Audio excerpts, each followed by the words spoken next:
All right, so we're removing the heater hoses from the heater core here. I have a drain pan underneath the truck. I'm just using these hose pliers.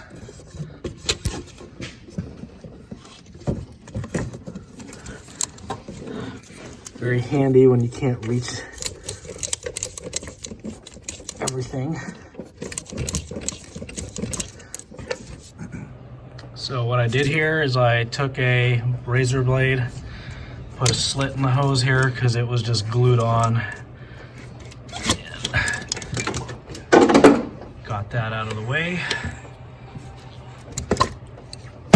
So we'll let that drain a little bit and we'll start working on these 11mm bolts right here that hold the heater box to the firewall. So now we're going to work on getting everything else out of the way here. We'll remove the cruise control servo here. There's two 13mm nuts there that hold it onto the firewall there. And then we'll be able to get to the back side of the AC accumulator so that we can disconnect the lines there. Got the two nuts off. So there's a ground wire here. We can't forget that when we put the truck back together. The cruise control servo comes out. As you can see here, there's a vacuum line. We'll just unplug it. An electrical connector. It has one of these red tab thingies. You gotta push towards the passenger side of the truck to unlock it. Like so. And then we push on the release button here to release it. So then we can get this out of the way, set it aside. And that gives us access to a couple more of these nuts here, as well as the clips that hold the AC accumulator lines on. Probably need to loosen this bolt here so the AC accumulator can move once we get the clips off. We got this hold down bolt for the accumulator loosened so that it can slide in its bracket. Now, next part is to disconnect the lines going into the accumulator, and you'll need some quick disconnect tools. So we'll slide these around and push it into the quick disconnect. These take two different sizes, so be sure to have a kit so you can select the correct size. So once those are in, theoretically, the accumulator should just release. Just like that. So that's the accumulator.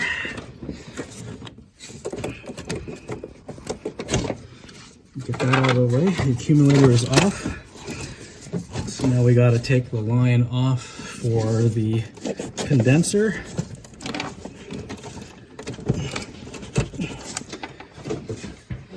As you can see, she's pulled off. So now, what you need to remove is the nut that's right here. That's your first one. There's another nut right at the end of my index finger right here. That needs to be removed. There's another one right there at the end of my index finger. That gets removed. And there's one more, but it's behind the dipstick tube, about somewhere in that vicinity. So we can't use a socket on it because of its tight quarters, so I'll grab an 11mm gear wrench or something. So once you have those four nuts taken off, this heater box is ready to pull out. So you just need to pull it rearward. We just want to be mindful of any wires or anything that are going to get caught in the way. All right. So here's a vacuum line that apparently hasn't been connected in some time. We'll be sure to connect this when we put everything back together. So now we're just going to take this whole heater box to the bench. We're going to take the top half off. It's just a matter of removing all of these 8mm screws that you can find that hold the top end of the heater box together. Once we get those off, this should just come right off.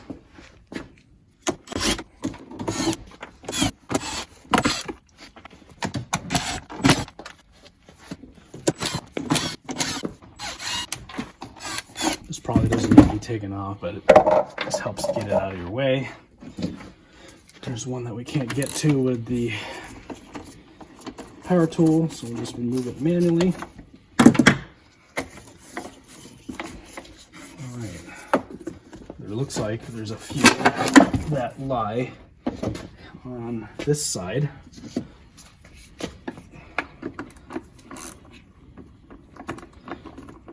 So can't forget those either. Like anything else, just a matter of going over your work and making sure you get all of it. So next, we just gotta take note of these vacuum lines and just move them out of the way. Again, this whole job is just trying to remove everything that's in your way. Get it out of your way. Take notes if you have to. And if you've gotten everything out, you should just be able to peel. Looks like somebody was in here before. Should be able to just peel this top cover off. You shouldn't have to reef on it. So see, like here, I forgot spot. Just, you know, take your time. Don't reef on anything. You'll figure out if you've missed a fastener or not. So just pull gently. Okay, so there's a little speed clip here that you got to remove. It comes from here, so that pops off. So now we just pull this top off here, gently pull this foam away.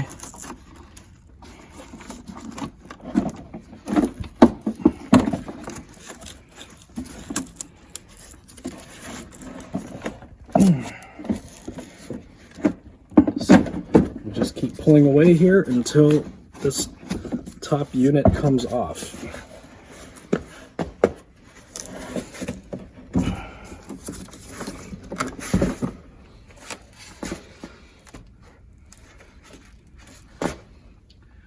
So it looks like we've missed a few more here. There's a one here and like two more right over. All right, so now that we've got these 3 screws out of the way here, we just need to get whatever else is in the way out. And this lever here is it. So what we'll do is we'll get an interior clip tool here just to be able to pry on this. And then you need to spread these locks out while pulling up on that. You might need a little screwdriver, or if you're lucky like me, you can just get it off with finger pressure. Remember the orientation of this thing for later. Okay, so now this should just lift straight up. All right. Vacuum lines. Remove the vacuum lines. The top just comes off. We'll set that aside. And now we're at the heater core. So just a matter of this piece just pulls right out. You just need to release the seal here. Got the box turned around here for better clarity. This is the heater core. We're going to remove this foam gasket. Try to do it carefully because this is what insulates between the firewall and the heater box. You don't want any drafts in your vehicle if we can help it. So we'll just move that out of the way like so. There's one more 8mm screw from the bottom here that holds this heater core into place. So we'll remove that, and the heater core should just lift straight out. And as you can see here, the foam here is wet. There's like coolant here. You can see it's green. It's wet. So that's our leaky heater core here, and that's the cause of the customer concern. If you look inside the box here, there's coolant residue all over in here. So what we'll do off camera is we'll just try to clean this whole area as best as we can, so that to eliminate any possibilities of residual odor. So as you can see here, I've cleaned out the inside of the heater box, and now I'm just working on putting these foam pieces in so that there's a nice good seal around where the heater core meets the air box. I'm just a little bit of OCD about this. I like to get a really good seal, mostly because I'm in Alaska and every little bit of heat that we can get out of these things is a plus. I'd imagine, you know, you'd want to do the same. So what I'm doing is I'm just slowly getting everything trimmed up so that there's a good tight seal between the heater core and the heater box. So I'll lay another strip of this foam here, right here, and as you can see, air comes in from here through the heater core and onto your vents. There's a huge air gap right here with this aftermarket core. Unfortunately, we can't get OE cores, you know, OE Chrysler, original equipment Chrysler cores for these things anymore, so we're forced to use these aftermarket ones, which never quite fit the same. So there's this huge gap here. As you can imagine, cold air could come in and bypass the heater core right here, just a little bit of air. And that might be okay in Florida, but in Alaska we want every bit of heat that we can get out of this thing. So I'm going to do something about getting this gap filled in. The heater core came with enough of this foam stuff that I think I should be able to make something happen here to fill this gap. I've got the top piece of foam here adhered to the top of the heater box. As I told you I would earlier, I have a piece of foam right here to take up the gap between the box and the heater core so that all the air ends up channeling into the heater core. Top piece of foam, side piece of foam, and the bottom piece of foam, they're all in place. I went ahead and put the mode door back in. We'll need that in place. The temperature blend door is still attached to the top lid of the heater box. So now it's just a matter of reassembling everything. I will note that this is the blower motor right here, okay? If your blower motor is going bad, or you suspect that it will go bad in the future, now is a great time to take care of this. You have to take all this crap apart on these trucks to get to the blower motor. To do that, you just got to take this plenum out of the way, and there's just a bunch of these 8mm screws all over. You take that out, then the blower motor is just behind it right here, and that bolts out from the front here. So get that blower motor replaced if you suspect that it's bad. This one checks out good. All the fan speeds work, so the blower motor resistor is good. It's another thing that you need to do also is replace that blower motor resistor if you have problems with the one that's in your truck. All right, so I've got the top of the air box here. I've just inspected the rubber seals here. I've wiped it clean as best as I can with a rag and some brake cleaner. Just making sure the factory rubber gasket is in place still. Everything still looks to be good here, so I'm just going to go ahead and run with it. If you have any gasket material here that is missing or broken, I just use RTV. Black RTV will seal it up just fine. But everything surprisingly looks intact here. You see this door right here, this is the heat blend door. We want to make sure that the mode door is installed in the box before we start, and that just simply locates just like so. Alright, so it's just a matter of patience.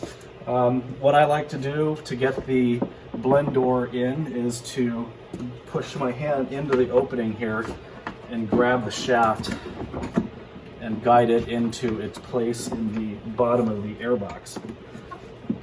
And just a matter of patience, like I said. All right, so I got the blend door in its spot here.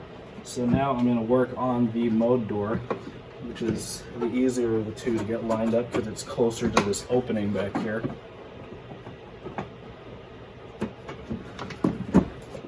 All right. You move the blend door. This is what controls how much heat you have. You should hear a thunk. That indicates that you've got it in the right spot. The mode door right here should move relatively easily with finger pressure. And now we just have to put all these screws that we took out back on. So I like to start in the middle, sort of work my way around, and that kind of helps get the plastic to butt up correctly. I'm not using a lot of torque. I'll check the torque here with a hand tool, just using this Milwaukee here so that it goes a little faster. One of these here will require an extension and a hand tool.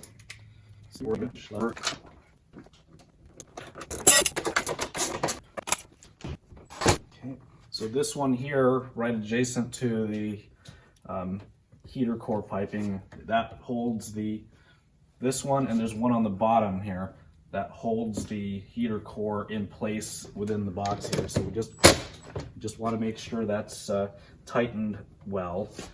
And I'm just going to keep going around the box here until I get all the screws that I took out back in.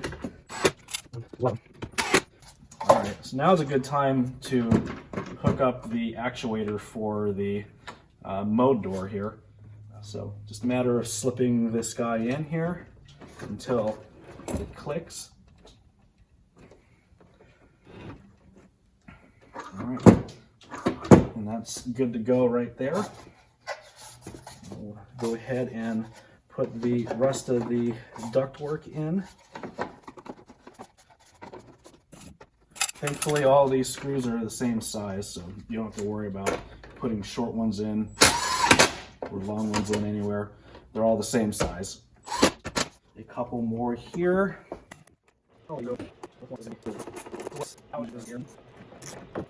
Clip here just goes right next to the blend door. Just set it on top there. Hopefully you can see. Set it on the top and just push it on with something like a socket, just like that. A couple more screws back here.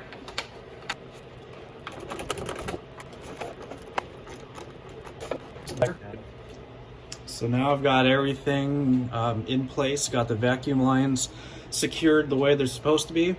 Now we just need to bring this whole airbox into the cab of the vehicle. And then this big one here is for the evaporator drain. You might want to make sure that the seal is good here, which it is on this truck, because if you don't have a good seal here, you could have a cab leak.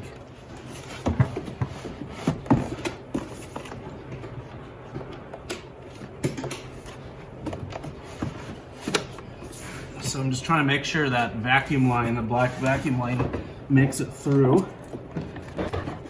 Alright, so that's the sound of the studs making their way through into the firewall. Just like so. We've got the airbox in. So we're back in the engine compartment. As you can see right where my finger is pointing, that's where the heater core lines come out. This black vacuum line is right here and accessible. So this is where it plugs in. So before we forget, we'll go ahead and plug it in now. Just like so. If you don't have that plugged in, the symptom will be the vents will be permanently stuck in defrost. So the next step would be to locate the studs coming out of the firewall that hold the heater box on. There's 4 of them. There's one behind this dipstick tube just down yonder. Get those put on and tightened. I might have misspoken earlier. They're 11 millimeter. So I just use a flex head gear wrench to get to that last nut over there. All right. Tight. I'm gonna work on cleaning the AC lines over here. So I've smeared a little bit of silicone grease, just you know, electrical grease or whatever, just some simple silicone grease. And now it's just a matter of getting these lined up and snap fit back into the evaporator.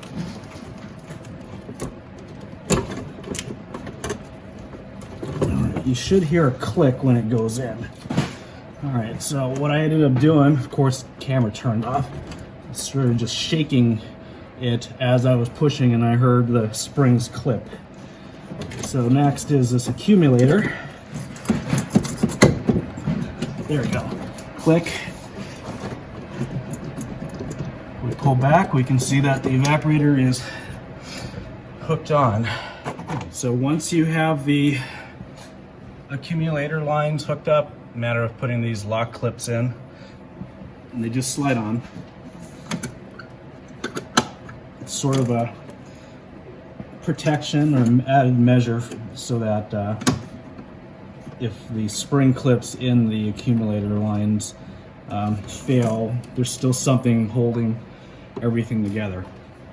All right, so next we're going to put the cruise control servo back on, which means there's associated wiring as well as a vacuum hose. I don't know if you can see that on camera. And don't forget the ground wire. So it's easier to deal with the plug right out in the open here. So push that on until it clicks. Okay, it's clicked on. Push the lock tab in.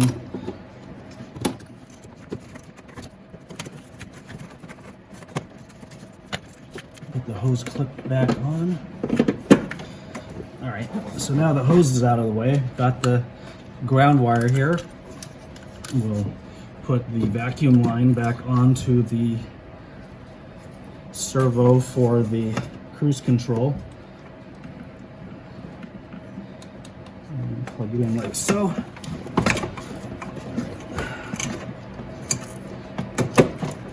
So just get it lined up with the studs on the firewall here. Okay, and the first nut on.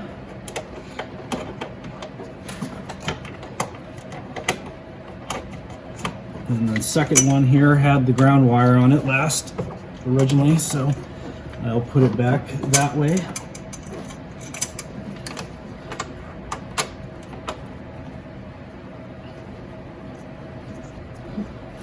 I want to make sure the wire loom is hooked up to, there's a little locating peg, so I'm just going to route that over to the stud that goes to the airbox. So that guy's in, 13 mil, tighten it down.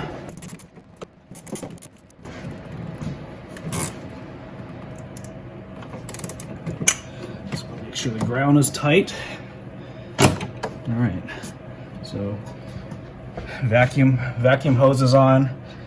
Everything is secure over there the way it should be. Now we just need to work on over to the heater lines.